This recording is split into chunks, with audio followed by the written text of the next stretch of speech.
არქიტექტორ ზაზა ჯანჯღავას ნამუშევრების გამოფენა გაიხსნა ხელოვნების მუზეუმში. არქიტექტორმა 32 ნამუშევარი წარმოადგინა, რომელიც სხვადასხვა პერიოდში მცირე ფორმატში აქვს შესრულებული. ეს ბათუმელი შემოქმედის რიგით მეშვიდე პერსონალური გამოფენაა. ბათუმში კი ზაზა ჯანჯღავას ნამუშევრების ნახვა დამთვალიერებელს უკვე მეორედ შეუძლია.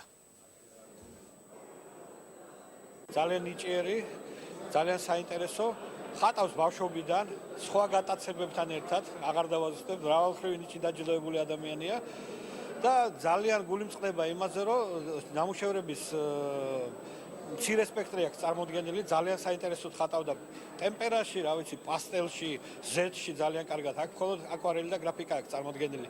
სამწუხაროდ გაფანტა ნახატები, გულუხვი ადამიანია. ყაზახის ქალბატონის მიერ გამოფენა წარმოდგენილია შეიძლება ითქვას პორტრეტები, ან ზოგადად ქალის სახე, წარმოდგენილია პეიზაჟები, აკვარელი.